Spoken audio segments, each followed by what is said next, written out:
ভাই আপনি যদি ভিডিওটা দেখেন তাহলে আমার লগে ইমিডিয়েটলি যোগাযোগ করেন, আমি আপনার আইসক্রিম না আরো অনেক কিছু খাওয়াবো। বিষয়টা হয়েছে যে আমি যখন টিউশন শেষ করে বাসায় গেলাম, গিয়ে দেখি যে বিদ্যুৎ নেই।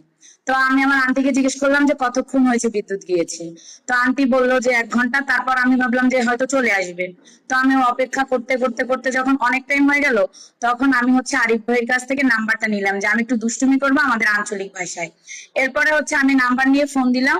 তো ফোন দিয়ে আমি তাদেরকে বরিশালের ভাষায় জিজ্ঞেস করলাম যে ভাইও এরকম কারেন্টটা নাই কেন? আর কারেন্টটা তো গেছে 2-3 ঘন্টা হয়েছে, আপনি তো কারেন্ট এখন পর্যন্ত দিলেন না। তো কারেন্টটা যদি দিতেন তাইলে আমি আপনার আইসক্রিম খাওয়াম, একটু কারেন্টটা দেন। তো উনি আবার আমাকে লোকেশন জিজ্ঞেস করছে। তারপর আমি বলছি যে গার্লসের মোড়, রোনাল্ডস রোড।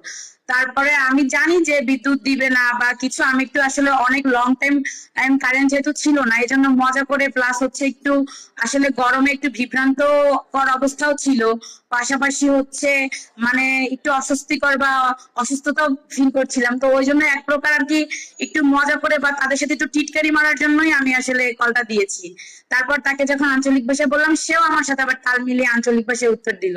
তার জন্য ভিডিওটা আসলে বেশি রহস্যময় হয়েছে এবং পাবলিক বেশি গ্রহণ করেছে। তো তারপরে তাকে আমি বললাম আইসক্রিম খাওয়ানোর কথা। তারপরে বললাম আবার আপনার আল্লাহরও কিরে, আপনি বিদ্যুৎটা দেন।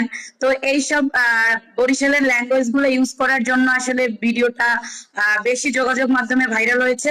এবং আমি মনে করি অপর সাইড থেকে যে ভাইটি আমার কল রিসিভ করেছিল, সেও বরিশালের ভাষায় আমার সাথে তাল মিলানোর জন্যই মূলত আসলে ভিডিওটা বেশি জমেছে। সো এই তো। তারপর আমি ভেবেছিলাম যে কারেন্টটা দিবে না, কিন্তু তার কিছুক্ষণ পরেই কারেন্টটা তারা দিয়ে দেয়। এবং আসলে আমি এটা আশা করিনি। তো ভিডিওটা আমি আমার ফেসবুক পেজে শেয়ার করি, এবং সেখান থেকে হুট করেই বিভিন্ন পেজে এবং সেখান থেকে ন্যাশনাল টিভি চ্যানেল পর্যন্ত নিউজটা হঠাৎ করেই ভাইরাল হয়ে যায়। আপনি যাকে আইসক্রিম খাওয়ানোর কথা বলছিলেন, হ্যাঁ টাকা দিয়েছেন এই ক্লায়েন্টটা, হ্যাঁ, আপনি কি আইসক্রিম তাকে দেখা হলে খাওয়াবেন না? অবভিয়াসলি খাওয়াবো। আমি এর জন্য এটাও ভিডিও দিছি যে ভাই আপনি যদি আমার ভিডিওটা দেখেন তাহলে একটু আমার সাথে যোগাযোগ করেন। কারণ পুরা সবাই আমার কাছে আইসক্রিম খাইতে চাইতেছে, কিন্তু যেই বেটার আমি আইসক্রিম খাওয়াইতে চাইতেছি সেই বেটাতে আমার ভিডিও দেখে আমার এর মধ্যে নক দেয় নাই। আমি তো আইসক্রিম না, আমি আরো ভালো মন্দ অনেক কিছু খাওয়াবো। কিন্তু বিষয় আমি চাইছিলাম আজকে তার সাথে যোগাযোগ করব, কিন্তু ভাইয়া বলছে যে এটা তো অভিযোগ নাম্বার, এক এক সময় এক একজন রিসিভ করে, সুতরাং যে উনি যে রিসিভ করবে এরকম কোনো কথা নাই।